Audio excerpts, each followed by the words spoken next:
Hello. Just us so far. Of course, it's tough on a Friday, huh?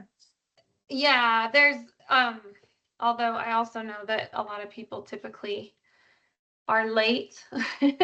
Yeah, on But a yes, Friday after work. yes, I know. But welcome. So good to see you. Not see you, Margarita, but also Hello. hi. Is Raya with you?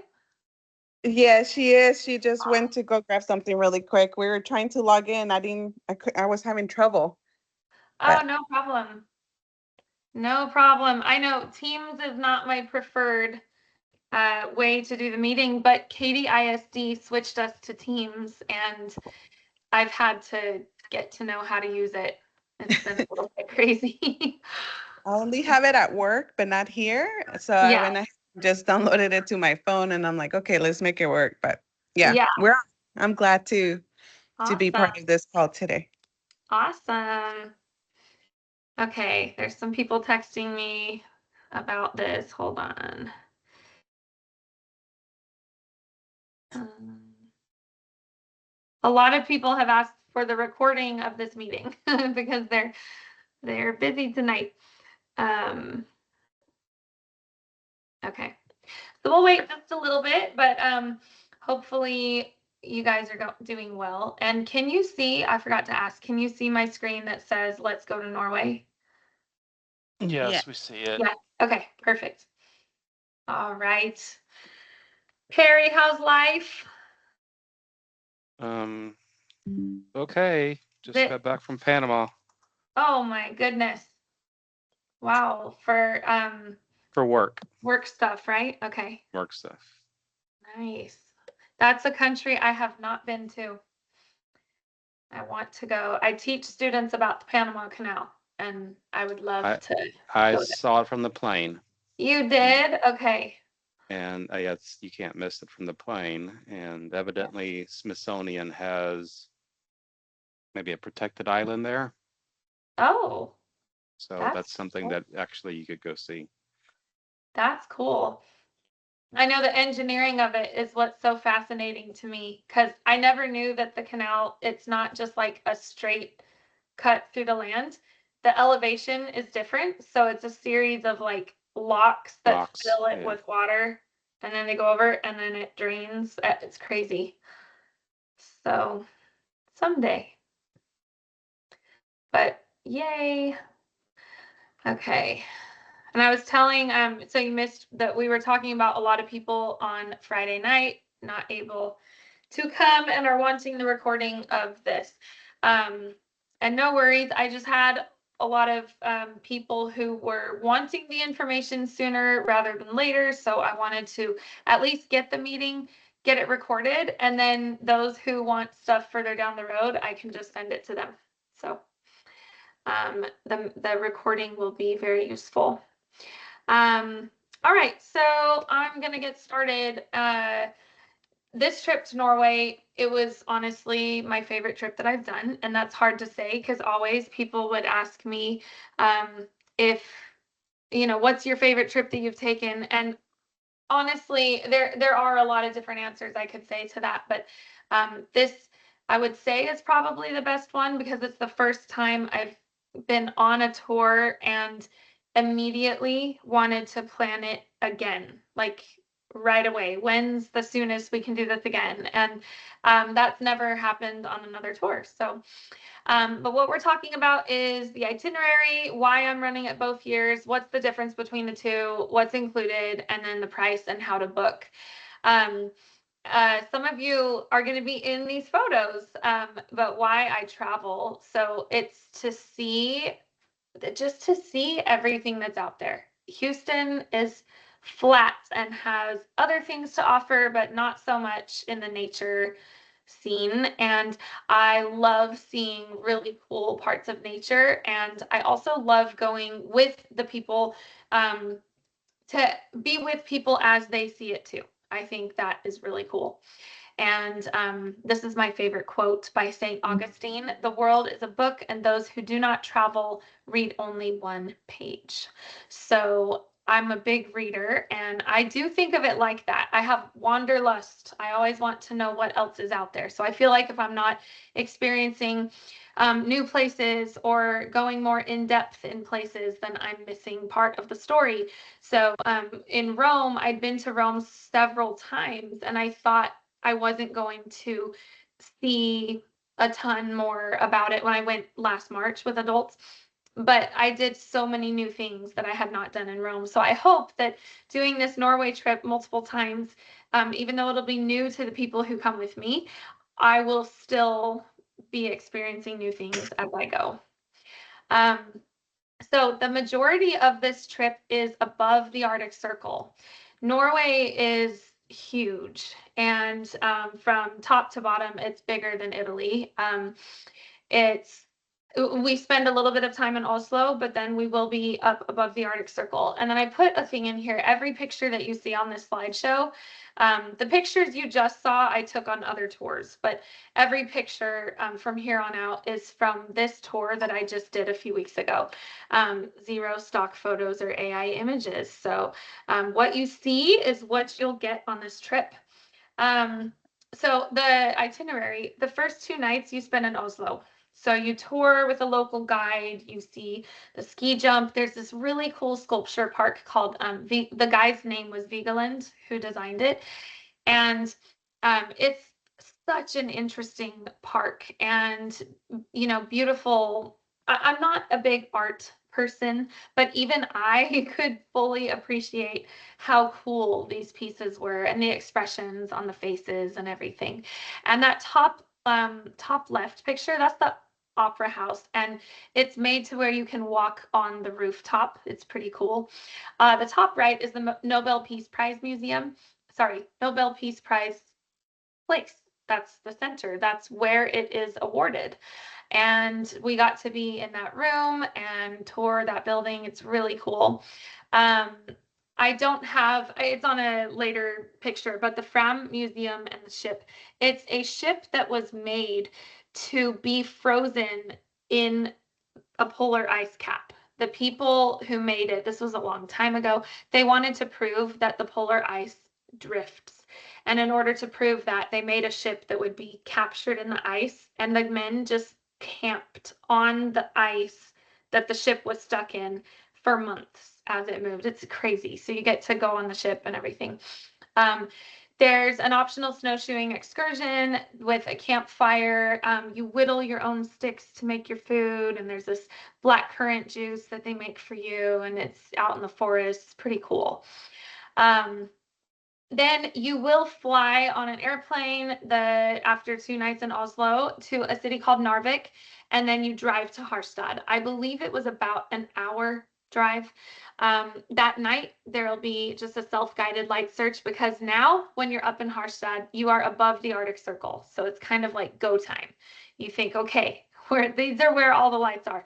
You'll tour Harstad the next day with a local guide and see this Viking area, Viking farm, and the medieval church. It's the northernmost medieval church in the world. There's an optional boat tour that was, I believe it was about $15 that we paid, and we went around the archipelago, all the little islands there, and it was so beautiful to see all of that. The mountains there are amazing. I know my mom, she's on this call, she was with me, and she's obsessed with the mountains of Norway. That's because you've never seen, I've been mountains, I've seen the Alps, I've seen mountains in Alaska, I've seen mountains in Montana, I lived in Idaho, Utah, did mountain search and rescue. I have never seen mountains like I've seen in Norway. These pictures here don't do them justice, but it's amazing how massive and vertical they are. There's one picture that you can see half the mountain, but yeah, you got to see them to believe them. They're just amazing. That's so true. And the second night that we're there, there's an optional minivan search run by a local company. So we will go out and search for lights out away from the light pollution. That there's not much light pollution in Harstad. So we could see quite a few lights from our hotel rooftop. It was pretty amazing. But the light search will take you out into the forest and give you some snacks. It's really cool. These are some of the pictures that I took in Harstad. If you see any pink in there, that is when the lights are interacting with nitrogen. So the green is more normal, the pink is next, and then purple and blue is the most rare. And it was incredible. The lights dance, they change shape every few seconds. And so maybe between two of these pictures, it might have only been a few seconds apart, and they'll change that quickly. Then we take a boat about 2 hours, and it's a beautiful scenic boat ride again past these incredible mountains that my mom was talking about. And I spent the majority of the time on top of the boat. I was freezing because now we're going fast, and so the wind is in my face. But I was prepared. I had all the right clothing for it. And once you get to Tromsø, it's just a beautiful, beautiful place. That night, you'll do an official, legit Northern Lights search. They will take professional photos, professional videos, and they give you all of that. It's awesome. You'll tour Tromsø the next day and do the Arctic Cathedral. That's that. If you look at the bottom picture, the triangle building, that's called the Arctic Cathedral, and we got to tour that as well. On that second day, you'll have an optional excursion to sign up for, which is the Sami reindeer visit. It was incredible. I highly, highly recommend signing up for that. The Sami people are an indigenous group who have been discriminated against, just like the majority of indigenous groups in multiple countries all over the world. And they are recently getting a lot more rights. But as it has always stood, they're the only people legally allowed to own reindeer in the world. And the Sami were from the northern parts of Norway, Sweden, Finland, and then Russia, like the far northwest part of Russia, Lapland. And Norway is the majority of that. So the majority of Sami people are in the Norway area. But we went to one of their farms, and the guy, if you look at the picture, not on the bottom left, but the next one where there's a guy and a girl with their backs to us, the guy with his back to us was the owner of all of the reindeer, and the girl is his cousin. Now, his mother and her father are siblings, but the right to own reindeer is inherited. It's like a birthright, it's like royalty. And his mother was older than her father, so his mother inherited the right to have the reindeer, and that gives him the right to own the reindeer. She can work on the farm, but she can have no ownership over any of the reindeer. They're given knives at age 3, and by age 6, they are cutting their reindeer's ears into the shape that they brand them. With cattle, you brand with the, oh my goodness, Perry, is it called a branding iron? Is that what we call it? I Yes, don't it know. is. Branding iron, yes. Okay. Now with reindeer, instead of doing that, they mark the ears by cutting them a certain way. And they're doing that by age 6. And so every reindeer in his herd has the exact same ear marks. And in the wintertime, the snow will cover the fences that will keep his farm separated from someone else's farm. And they're all close to one another there in the Arctic Circle. So he said they'll have reindeer come in from Russia, or his herds will make it into Sweden and Russia and who knows where. And they call them foreigners. So he said, I'm going on an 8-hour snowmobile trip on Monday to go pick out my foreigners from a herd in Russia. And I mean, this is wild. And he said they usually can tell very quickly upon looking whose reindeer it belongs to, because it's been hundreds of years that these markings have been the same. But they'll come across one they don't know, and there's a book of ears, a book of reindeer ears that they look up. That I'm not making this stuff up. It was so crazy, so interesting though. And you get to feed reindeer, and you also eat them. Not the ones that you fed, but you eat reindeer stew if you want. It's just an incredible visit. And then that night, you can optionally do a self-guided search. If the skies were clear. It was not clear when we were there. It was super cloudy on that one night. But had it been clear, we would have seen lights that night. Me and Laurie, who's on this call as well, we still went out that night and we still saw lights, even with the terrible cloud coverage. It wasn't amazing lights, but lights nonetheless. The third day in Tromsø, you drive out a couple hours by bus to this place called Camp Tamok.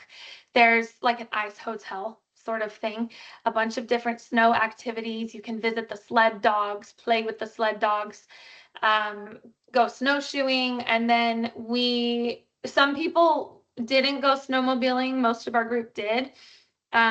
Doing it additional times, I'm going to try harder to see if we can leave enough time for people to do the dog sledding. There wasn't enough time when we went, but we can definitely look into that. That night, you can do another light search. So you have 5 opportunities on this tour. We did another charter bus one, but some of our group did a minivan chase that could have potentially brought them into Finland or Sweden to chase the lights, but that night was so incredible, no one had to go far. Then on that last day, you would fly from Tromsø back down to Oslo, stay one more night in Oslo, and just kind of like a chill day, get anything in that you didn't get in before, buy some souvenirs, buy some food, and then head home. Here are some Tromsø lights pictures. It was incredible. We got some purples, which we were so thrilled to do. Here's a few more. The shapes were amazing. And I just had I had a Google Pixel 7 or 7 Pro, I think at the time. And these are just my phone pictures. So any of you who have a better phone than that or professional camera, AKA Perry. Yeah, Perry has a camera. Laurie had a better phone than me. And now I got a new phone for Mother's Day. Haha. So that'll be fun. Okay. All right, so I'm running this tour twice, and that's weird, but I'm going to explain why. So in 2027, they're both over KDISD spring break. So I'm a teacher, that's why. But also, March and September are the 2 best months to see Northern Lights. And Tromsø is one of the #1 places in the world. The reason why I say one of it's because there's 4 places in the world that are the best for Northern Lights, Tromsø being one of them. It's listed like number 2, but numbers 1, 3, and 4 are not populated. So you can't stay in a hotel there. You have to be a scientist. So really, this is the only populated place that's one of the best in the world. It's position in the auroral oval and its microclimate that both add to it being the best. So those are the dates in 27. Those are the dates in 28. Again, these are more pictures. There's that ship I told you about that was frozen in the ice. Pretty incredible. And the professional photos they take, it's like that bottom right picture. That was one of the many photos that we got taken of us. All right, so if this is something I added after Wednesday's Zoom, so if you choose to sign up for 2027, you'll see several different excursion options. I would only choose the Sami reindeer excursion if you want and leave the other ones off because those are the spots in the itinerary that I already have planned to put the additional lights chases. If you sign up for 2028, there's only one optional listed because that's a private tour for me. And so I've already blocked off the other times and you won't have optionals to sign up for because we're already doing lights searches then. So why am I running it 2 times? So the peak of solar maximum, which is an 11-year cycle, the peak is now, but the declining phase can have some really epic storms still, and it's a gradual decline. It's not a cliff. You can catch it if you do it soon being the next 2 years.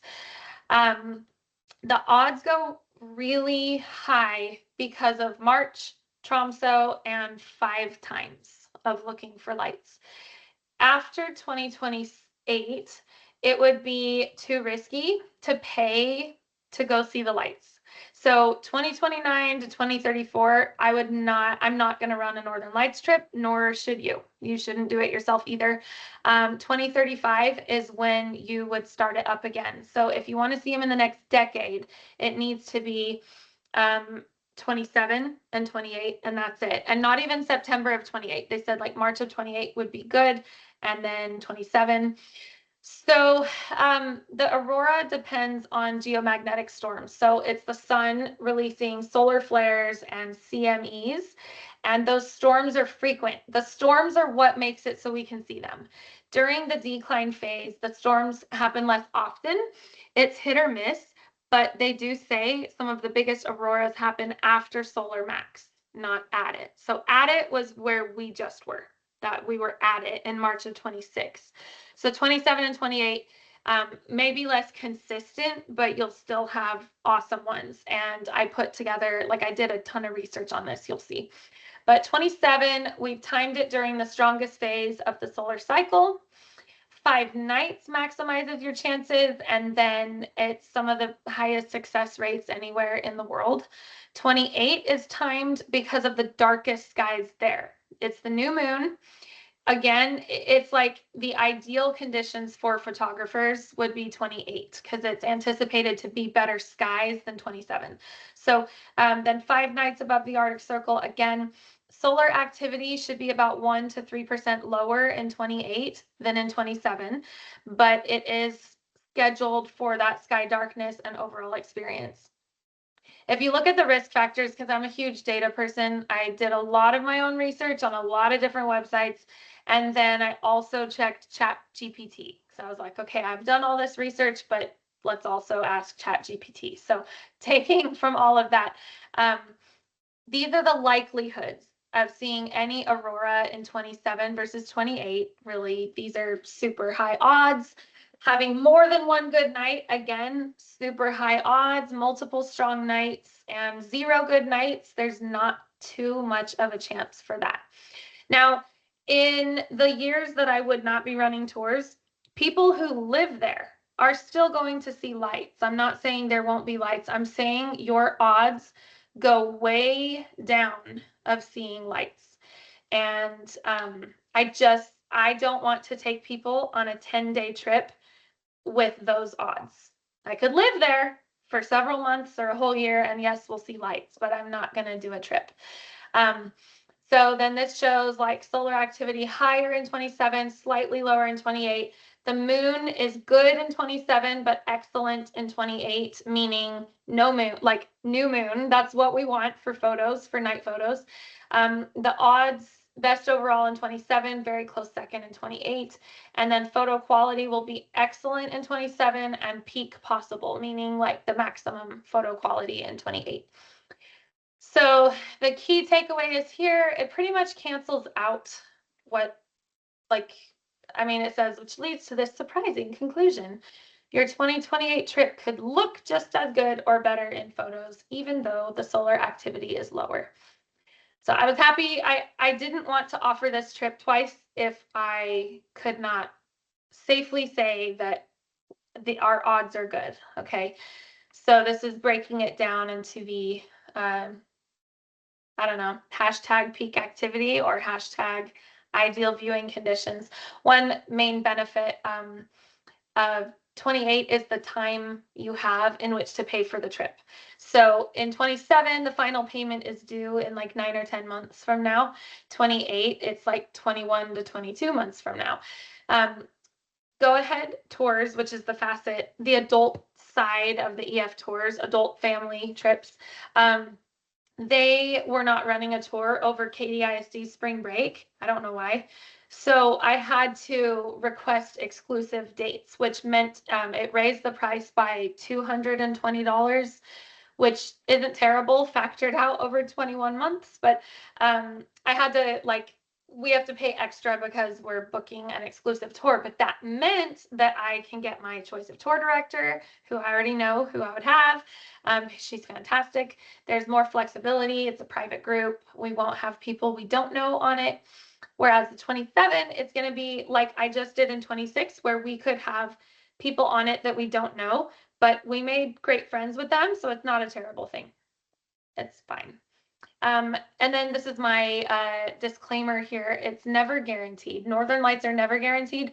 My mom had been looking, she's been searching for Northern Lights her entire life. And this was the first time that she got to see them. She'd never been in Norway before, never in a place like this where she would have seen them, but she's driven far in Idaho or driven in Utah, and like she's never seen them. On work nights, I would drive 5 hours in Idaho in the hopes of getting to see one. I'd throw the poor kids in the car and we're going to go try to see Northern Lights. And we would see nothing. Then we got to drive back in the middle of the, and go to work the next day. So yeah, I tried and tried and tried. And it never did work out right. And but I got rewarded because I saw the best ones could ever see. Yeah, it's incredible. So go ahead tours.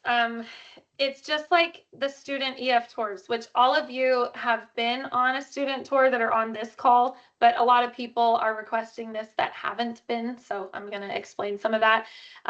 But all of the tours have small group sizes. Tons of experience. This is the largest travel company. They buy more plane tickets than anyone besides the US government. They are the #2 purchaser of airline tickets in the entire US. So it's crazy. You get a lot of support with them. If anything goes wrong, that's who you'd want to be with.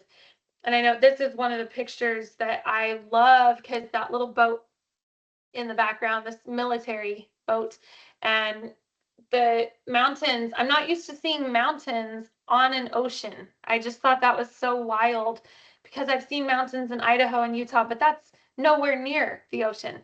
And this was so cool, or even in Switzerland, but this was so cool. It's kind of like Raya and Margarita will remember this on our tour to France and Spain last summer. But when we were at those sand dunes in southern France, Dune de Pilat, and the sand dune is on the coast. Like there's the ocean, and here we are on this sand dune. It was really cool. So similar vibe here. So always get hand-picked hotels. You get breakfast every day, and it's delicious breakfast. Do what? Oh, Perry. You have breakfast daily, and then you have some dinners are covered.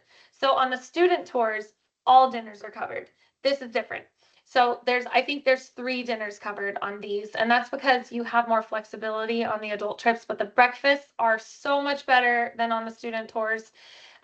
You get your tour directors, your local guides, your tickets to enter into the sites. You have really good transportation, and that on-tour support, like I talked about. Here's a 1-minute video of breakfast. I don't talk in it, so I'll just mute it. But this was one breakfast at one. And there's so much food that every day we got enough stuff. Our lunch came from breakfast. We just packed up our lunch we made sandwiches from what they had at breakfast and had plenty of food. Mm-hmm. It was excellent. All the different cheeses to try. They have this one special cheese. It's a brown cheese that's like a caramelized cheddar. What was it called? Do any of y'all remember what it was called? It started with a B. I can't remember, but it's that right there. That cheese right there. Brown cheese. Just brown cheese? Brown cheese. Okay. They kept calling it brown cheese. Oh, yeah, meatballs for breakfast. Yum. Yes, and the eggs and tons of juices. My son. And all those juices are fresh. They're not concentrates. That's what's amazing. My son Tate would get one of every kind of juice that was there, and he'd have this pile of like 6 cups. I hope you got a picture of that somewhere, Jillian. It was pretty hilarious. The juice bar at Tate's table. Yes, I did. Okay, Laurie, I need you to talk about the food. These are her photos. It was so good. It was the best food I've had on any tour. Student, adult, like anywhere, I think, in the world. Everything was amazing, especially on the bottom, third end, the baked cod, like right out of the water. I don't know. Everything was great. Breakfast, lunch, dinner, snacks. That reindeer hot dog on the bottom right was amazing as well. Even the, what is it, the upper right airport hotel food. Well, Oh that's yeah. duck. Like who expects to have duck at an airport hotel? Mhm. And then I, on one of my free times, the white looking that looks like chowder soup is actually reindeer soup. I don't know. Everything, I don't know. Truly, it was the best food I've ever had traveling with EF or really anybody. So Me I say too. yes. I second that. It was the best food I've ever had anywhere either. It was amazing. And I'm a picky eater, and it was just amazing. Yeah, it was really incredible. I was highly impressed. For this is just normal. You guys mostly know this here on this call, but tips will be collected before we go. It's the equivalent of 12 to 15 US dollars per day. And then I'll take care of tipping our tour director, our bus driver, our local guides. You don't need to tip like the meals that we're eating, EF is covering that. If you go eat somewhere and you want to tip extra, that's up to you. But this will be collected because it it will really save you a big headache. Otherwise, you have to be doing it all along the way. And there's not a lot of cash used in Norway. They mostly do card. So I'll just hand it out for you. Some of the meals you'll have to pay for. Again, my mom was saying take the food from breakfast, which I did that too. Um, Daily spending money, yeah. And then if you end up buying a whole bunch of souvenirs, a whole bunch of stuff, and you need to get extra stuff home, then yes, of course, you would pay those fees. And then passport, visa. Who knows if Europe is actually going to have their visa thing in place for the US passport holders. Whenever that does happen, which is anticipated to be this fall, they said it's going to be less than $15 total for the visa. So individual travel versus group travel, individual travel, I feel like everything just adds up. Everything adds up a little bit at a time. So you feel like it's not very expensive. And then you get to the next piece and the next piece. And by the end, you're on tour and you might realize we have spent so much money. We're not doing anything but swimming in the hotel pool today because we can't spend any more money. Group travel, it's different. You have everything, you see the price up front, and then you make payments on it, small payments as you go along.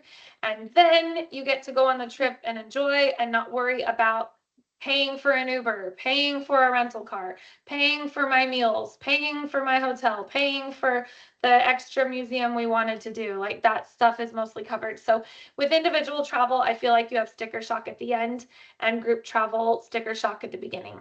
So it's just a different format. And then another cool aspect, having been to several of these with you and run into people who had booked a tour, they weren't with the EF Tours, they'd booked a tour and the guy never showed up. And they were trying to figure out what they were going to do. That happened. We saw several groups in Ecuador, and we saw one group of Swedish people here that they booked a tour, and then they're waiting, and their tour person never showed up. That never happens with EF Tours. Yeah, and I like the way that we get to go into places like the Louvre or fancy places where the entire crowds are waiting and EF Tour just walks in and everybody's like, what do they get in? And then we say, or our tour guide says, well, they booked theirs 9 months ago or a year ago. So anyway, I like that. Yeah. I'm getting spoiled. Yeah, it's pretty cool.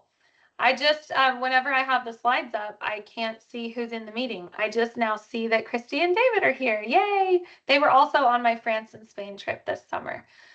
So awesome. All right, so I'm going to show you this.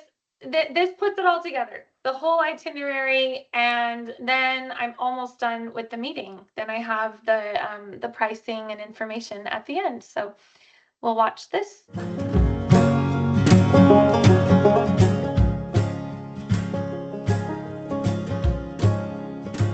Was in this field so shining now. The weight of the winter is finally gone. And And as the winds come blowing through over the mountains, they echo you. Oh, oh,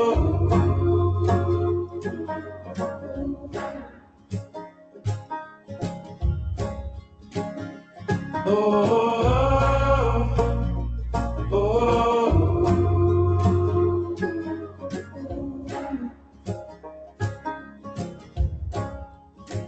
above the plains and above the sea, just resting gently, finally free. You pare it down to all that's true. Western skyline, deepest blue. When I leave here, when I go, I'll take you with me down every road. Under the moonlight, I'm all alone. You showed me life, you're all I know. Oh, oh,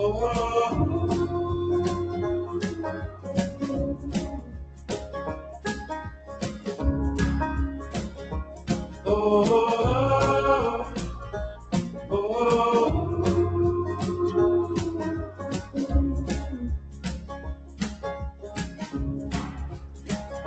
Help me see all the light still shining through. Help me see all the light still shining through. Oh, oh, oh,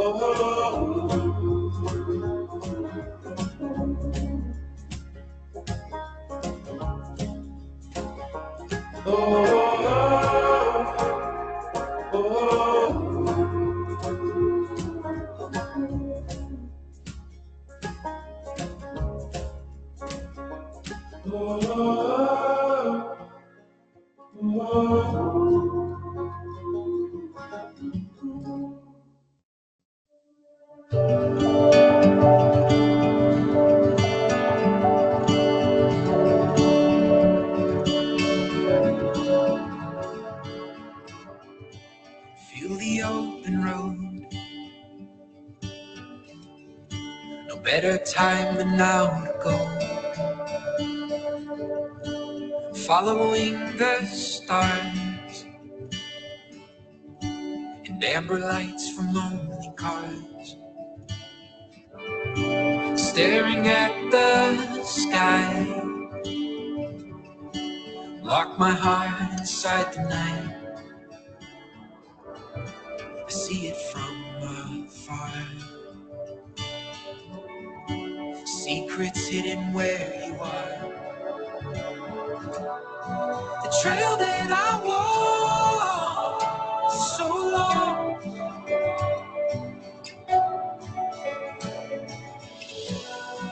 covers my feet in dust.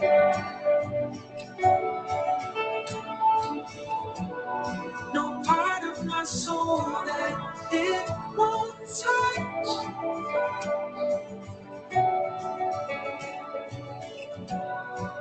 Tall, quiet trees,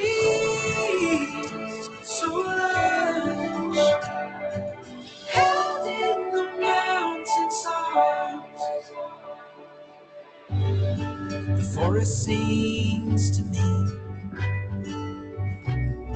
a wild and open vacancy.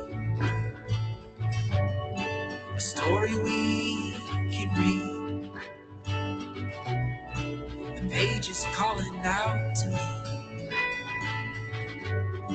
A sun that I can't see.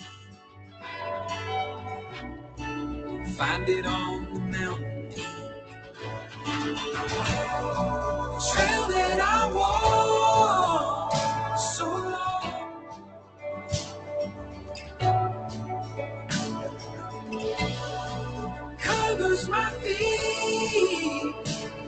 dust. I'm part of my soul that it won't touch.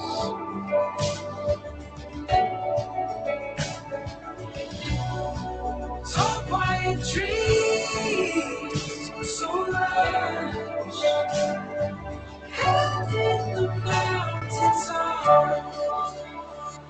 Now I don't know why I feel like I'm in heaven. Swallow the sky, hold back the tides forever.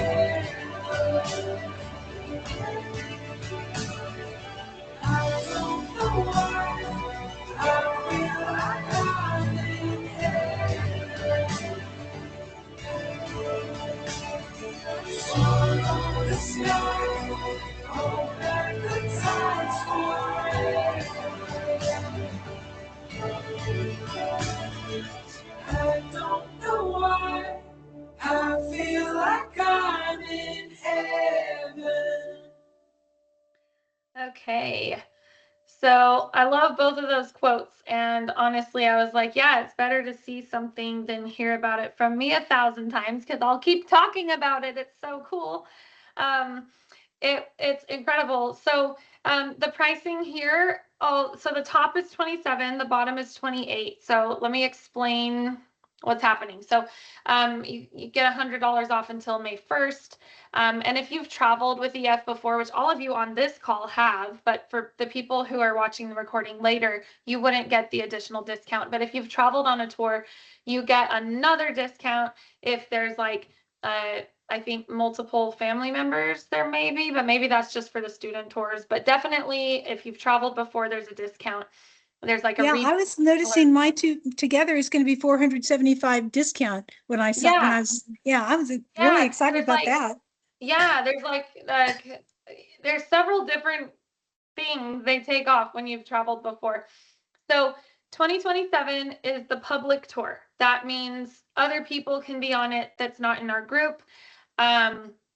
It is $48.79 with the current discount. And then if you want to add flights out of Houston, that adds $14.18 to that price, bringing it to a little over $6,000 total.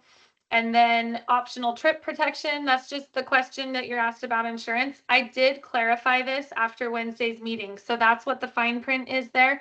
You need to add trip insurance at least 70 days before departure, which that's a long time. That's 2.5 months before you leave. So you don't have to add it right now. But if you need or want pre-existing conditions covered, then you need to add it within 3 days if it's go-ahead's any reason protection, or if it's an outside company's insurance, you just need to purchase it within 10 days of booking your trip.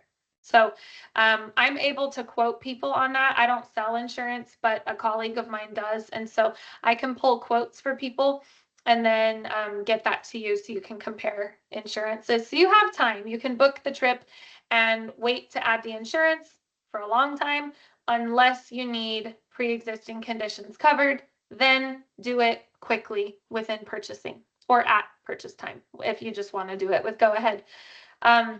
There's also annual plans that are about $280 to cover your trip insurance for the entire year at a certain dollar amount coverage. So I can talk to you about that stuff too at a later time. For 2028, that's a private tour. That's going to be just us, our choice of tour director, flexibility. That again, I told you is about $220 more because they added that fee, but it goes away if we hit 19 travelers. So then it becomes $20 more than 2027. So I'm pretty sure we're going to have more than 19 travelers. So I'm pretty sure it's going to go to that, but we have to start with paying the full amount and then our price can go down if we hit 19. So that's how that works. The flights, it looks like ticket prices went up $50 between the 2 years. It's not a terrible increase. You can always purchase your own airfare with Go Ahead. You can choose to add it later So you don't have to book it right away. You can just do the land price and then add the flight package in if you can't find anything good yourself. There's a lot of flexibility. You can be flown in early, you can leave late, you can ask them to change your tickets. It's awesome. So this is how to enroll. It's a little different than the student tour, but only in terms of the deposit prices. So you can pay in full using credit card, debit card, whatever. You can pay $99 down and do a monthly draft. You can set it for 2 months out. And that final payment is due about a month before departure. That one you have to use a checking account or a debit card. You can't use credit card for auto pay. If you pay manually, you can use a credit card, debit card, whatever. It's a $300 deposit. I thought it was $450. It's not. It's $300. So I changed that for tonight. And then your final payment is due 70 days before departure, so about 2.5 months. And those are your options. So again, the top is 2027, bottom is 2028. Those are the enrollment links, the QR code or the tiny URL. Next steps would be just sign up when you're ready. Like use the QR codes or the links or wait for my email. I'm going to send a follow-up email with the PDF of all the slides in there. 99 down for auto pay, 300 for manual. And then Laurie or Vicky, do you want to add anything about this trip that I haven't covered, or you just want to reiterate anything?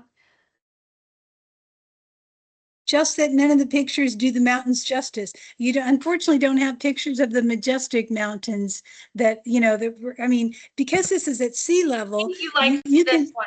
You really liked this one, right? yeah, you can see the beginning of the mountain right there. But imagine that, like that plus 3 times that height. It's amazing to see mountains when you're at sea level and you see mountains that are 8,000 feet high. That's just out. I've never seen that before, to be at sea level and see these majestic mountains. Yeah. Laurie, anything? I would say just do it. I think honestly, like I fell in love with Norway about 20 plus years ago at that ride in Epcot, in the Norway. And I don't know. I just thought, oh, I'll never get there. But I don't know. It was just so awesome. Like everything was amazing. And if you want to see lights, I mean, true, Jillian had me up at 2 o'clock and 3 o'clock in the morning, but that's okay. I did so willingly, but I don't know that you're gonna, unless you move there. I don't know that anyone is gonna push harder for you to see the lights. That's true. Jillian staying up all Yeah. night and just calling everybody when the lights started, and then everybody's running down the hallways in their jammies to get to the roof. It's pretty Yeah. cool. That's a Yeah. dedicated tour guide. Thank you, Jillian. It's just an incredible, it really is a great tour. Like it's amazing. I would probably, I would go again, honestly. I have a bazillion other places I want to see, but I don't know. It's just an amazing landscape. So Yeah, I'm going again. We awesome. had a couple on our trip who had done Norway before in the summer, and they were at first hesitant to sign up, but they were so glad they did because they were like, "Oh my gosh, Norway in the winter is a totally different experience." And it was so incredible. So if you're going to see, like if you've seen Norway in the summer, apparently being above the Arctic Circle, it's a completely different experience. If you go to just like southern Norway, it's still incredible and beautiful, but you're not going to see the type of stuff that like you saw in these pictures. And also, in case any of you are cold weather haters like me, I hate the cold, and I thought I was maybe gonna die before I left. So I made sure we were prepared. I did so much research on what items should we have, should we wear. I think many cases, there were only a few times that I literally used everything that I brought and I was great. All the other times I felt over prepared and sometimes too hot. I was like, okay, I actually am too prepared for this weather because it was really, for the most part, it was in the low 40s, high 30s. Well, and that's something they said that was because I didn't know anything about that, why it's, you expect it to be so cold because the mountains are snow capped, but they said because of the Gulf Stream or the sea currents, that's for some reason why it's not so cold during that time. I was very surprised that it wasn't as cold. Too, I was really shocked. I was way over prepared.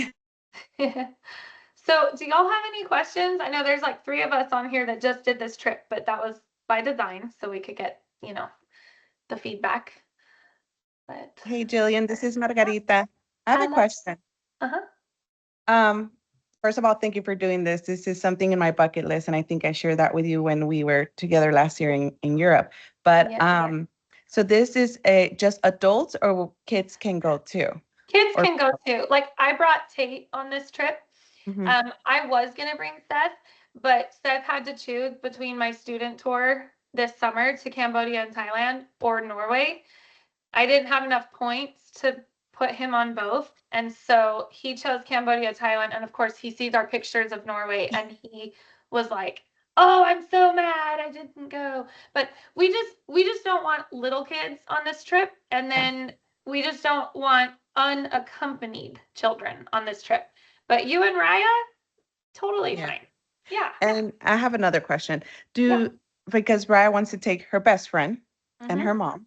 Is that something, or do they have to be students at Seven Lakes or? No, you can totally have them come because I have like some of my aunts were considering going, and like one lives in North Carolina and one lives in Utah. So no, it's open to anyone that you know. Okay, perfect. Thank you. Yep. Good questions. Yeah. Christy, David, do you have any questions? They have. We were late to join, so we'll have to go rewatch the beginning of it. But no problem. I will send it out to you. She actually just asked the biggest question, which is, can we bring kids or not? And the answer was yes. Yeah. So yes, and like I've traveled with all of your kids, and your kids are great. Yes. So yes, awesome. Hey, maybe I get to teach Maggie next year. We'll see. It's my hope. You probably will have her, yeah. Yeah, it'd be so cool.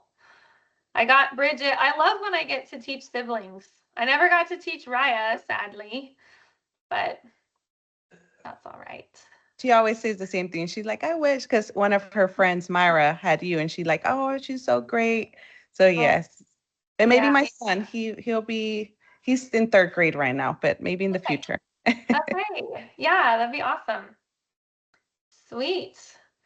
And Perry, if you come, I know that it's like trying to figure out if you're doing a different one with Stephanie or if you're coming, but if you come, you have to bring your camera and you have to figure out what the best photo settings are for photographing the lights.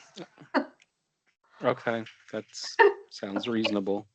I was looking up how to get the Milky Way with it as well. So just something else I was thinking about. That would be cool. Isn't that like don't you need a telescope? No, you actually want it as wide as possible. Really? So, yep. That's so cool. Okay. Well, then I have to ask, to what extent do you see stars on this trip, or does the Northern Lights block off everything else? You see a lot of stars.